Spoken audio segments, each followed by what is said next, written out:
So from Obamacare to the Iran deal to gun control, it looks like President Obama is going to serve his last year in office trying to cement his liberal agenda. So what exactly will be President Obama's legacy, and what does it mean for the future of this country? Joining me now, Erickson, Steve Rogers, and Chris Harmer. Eric, I want to start with you. You wrote a great piece today talking about a piece that Shelley wrote a long time ago on the demise of the Egyptian pharaoh Ramses, and essentially equating, that lost civilization, if you will, with probably what's going to happen with Obama's legacy. Can you elaborate on it?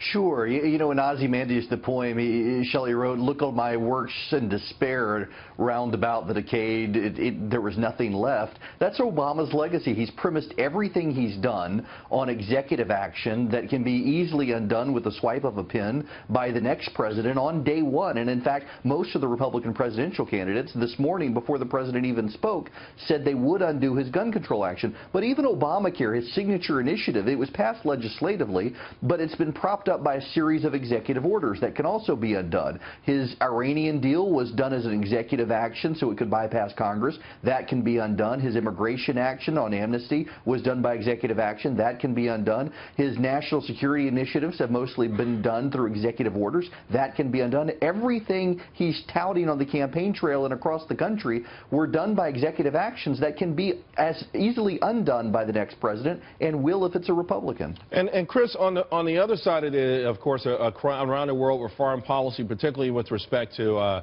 how we deal with the #1 issue in America now, terrorism and our safety. Another great article today, this by Brett Stevens in the Journal, says America's year of living dangerously.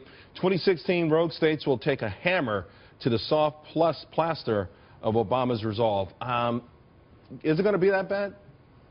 Well, I don't have a crystal ball. I can't tell you exactly what's going to happen. If I did, I'd be up in New York making a lot of money on Wall Street. As it is, I'm simply a But you're a military expert, though, Chris. I mean, have these guys been emboldened? Do you feel like ISIS is emboldened? Do you think Iran, which would shoot a missile thousands just within 1,000 yards of our battleship, do you think China building man-made islands to intimidate their neighbors, do you feel like all the bad actors in the world, are they intimidated by this president, or are they going to trample all over us this year?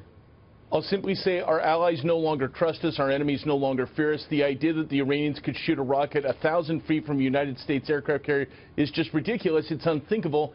But the only reason it happened is because they no longer fear any retaliation. The legacy I see right now from a strategic perspective is this: the United States Navy is the smallest it's been since the 1930s. Iraq is a nation state in complete disrepair and decay. Syria is a safe haven for both state sponsors of terror and foreign terrorist organizations. There isn't a single place across the Middle East or the Pacific Rim where we are in a better strategic position today than we were 8 years ago. So to me, I look at it and say we've got a lot of work to rebuild our standing in the world, both with our allies and with our enemies. Steve, listen, I know you're a Republican, but do you think if there was some sort of major epiphany overnight at the White House, it would even be time to help repair all of these things?